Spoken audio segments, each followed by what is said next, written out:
안녕하세요. 2020년 계절공과 초등부 2과입니다. 2과 하나님 백성으로 자라가요. 본문은 마태복음 5장 7절에서 12절입니다. 긍휼히 여기는 자는 복이 있나니 그들이 긍휼히 여김을 받을 것이며 마음이 청결한 자는 복이 있나니 그들이 하나님을 볼 것이며 화평하게 하는 자는 복이 있나니 그들이 하나님의 아들이라 일컬음을 받을 것이며 의를 위하여 박해를 받은 자는 복이 있나니 천국이 그들의 것임이라. 아멘. 학습 목표는 하나님 나라 백성이 어떻게 자라는지 안다. 하나님 나라 백성다운 모습으로 자라나기 위해 힘쓴다. 입니다. 도입을 보겠습니다. 하나님 백성으로 자라가요. 나무가 자라듯이 하나님 백성도 자라가요. 나는 어떤 모습으로 자라가고 싶나요? 적절한 조건에서 물과 양분이 충분한 조건에서 씨가 자랄 것을 전제로 해서 어떤 나무가 될지를 그려보도록 합니다. 간혹 그림 그리기를 좋아하지 않거나 실력이 없어서 소극적인 아이들이 있을 수 있는데 격려해 주시고 정 어려운 경우 글이나 말로 보충하도록 합니다. 여기는 도입부입니다. 그래서 심리검사가 아니기 때문에 너무 길지 않도록 자세하지 않도록 시간을 조절합니다. 앞에서 배운 바를 토대로 문제를 제시합니다. 하나님 나라에 들어가는 사람들의 마음은 가난한 심령, 애통함, 온유함, 의에 줄이고 목마름입니다. 하나님 나라 백성은 여기에 머물러 있지 않고 이 뿌리를 토대로 자라갑니다. 이과를 배운 후에 끝에 다시 유사한 질문을 할 것이기 때문에 자유롭게 생각하고 말할 수 있도록 인도합니다. 하나님 백성은 어떻게 자라갈까요? 여기서는 팔복의 나머지 4가지를 배웁니다. 그런데 주의해야 될 것은 이 그림의 순서는 시간적인 순서로 나눠져 있는데 이 질문의 순서는 팔복을 기준으로 하고 있습니다. 그래서 간단하게 그림을 보면서 이야기를 되새겨 주시고 팔복의 질문들을 하나씩 다뤄가면 좋겠습니다. 맨 왼쪽 위에 있는 그림은 요셉이 보디발의 아내로부터 유혹을 받는 그림입니다. 그리고 그 일로 인해서 감옥에 갇힌 장면이 바로 밑에 나옵니다. 그리고 마지막 오른쪽에 있는 그림은 요셉이 총리가 되었을 때 형제들을 다시 만나는 장면입니다. 그럼 이제 팔복의 순서를 따라서 질문을 보겠습니다. 긍휼히 여기는 자는 복이 있나니 요셉은 형들에게 복수하지 않고 오히려 그들에게 무엇을 하였나요?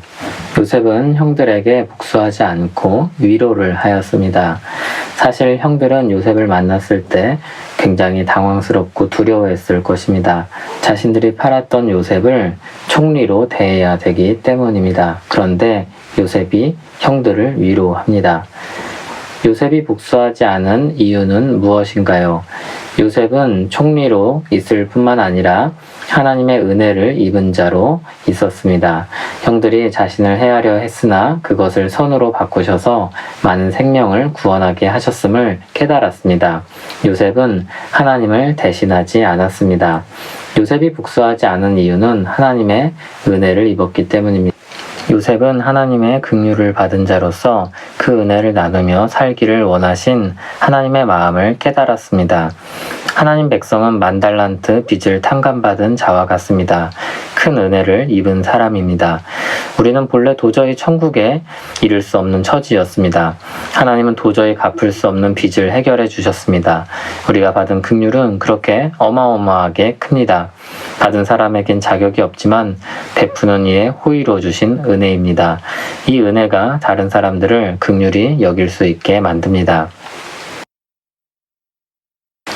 마음이 청결한 자는 복이 있나니 보디발의 아내가 유혹할 때 요셉은 어떻게 하였나요?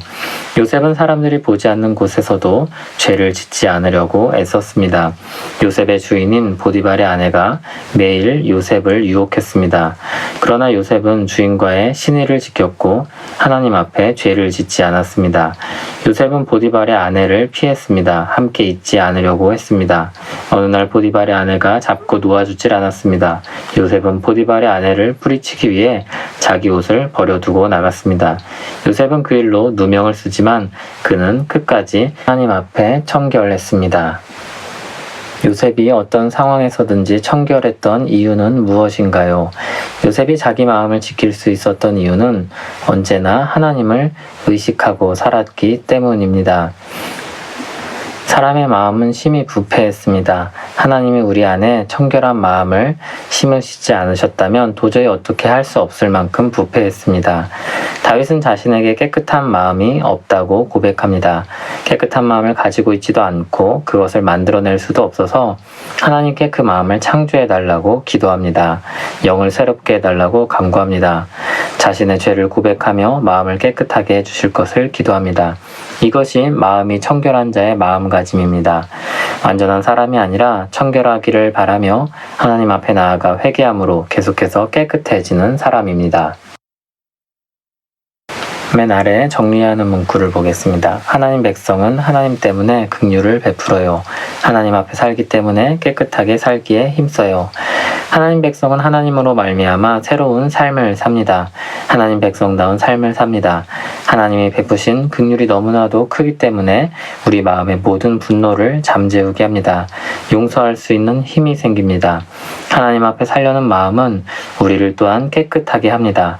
하나님은 우리가 계속해서 하나님을 생각할 수 있도록 우리 마음에 민감한 감각을 주십니다. 화평케 하는 자는 복이 있나니.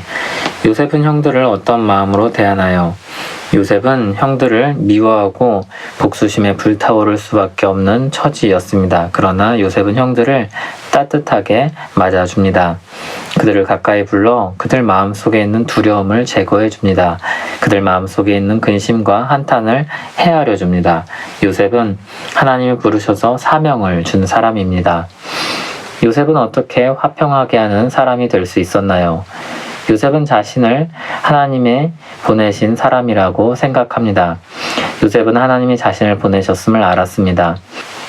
요셉은 하나님께서 큰 구원으로 야곱의 가족을 보존하고 그 후손을 세상에 두시려고 먼저 보냄을 받은 사람이었습니다.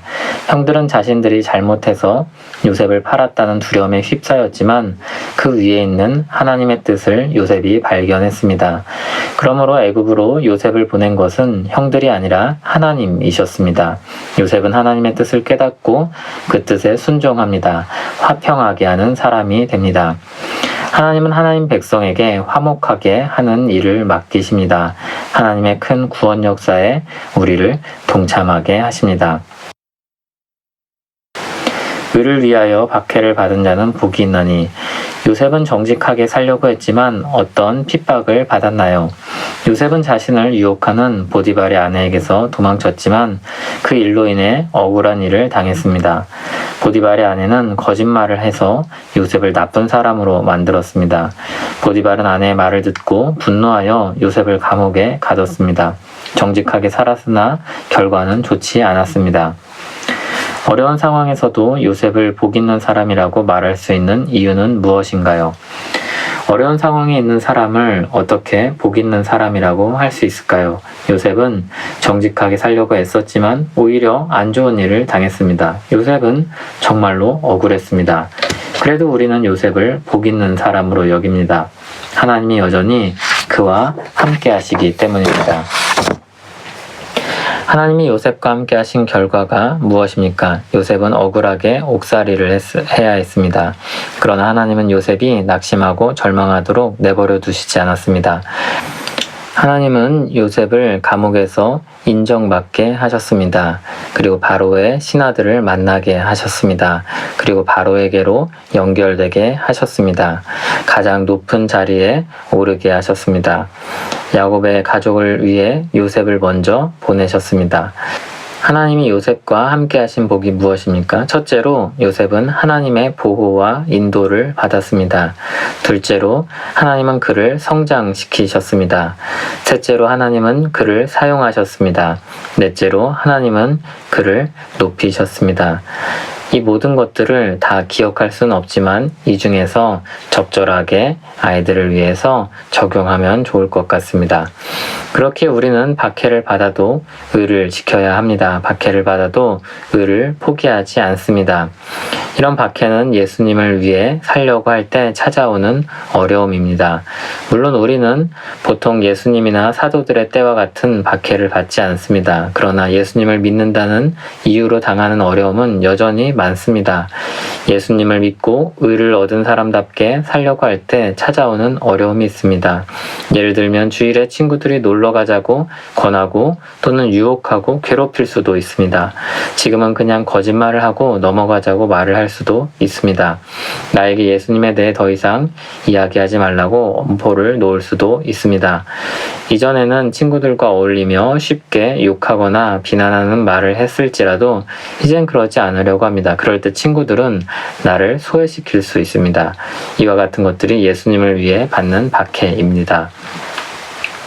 정리하는 문장을 보겠습니다. 하나님 백성은 예수님처럼 하나님과 사람과 사람을 화평하게 합니다. 어려움이 닥쳐도 선한 삶을 포기하지 않습니다.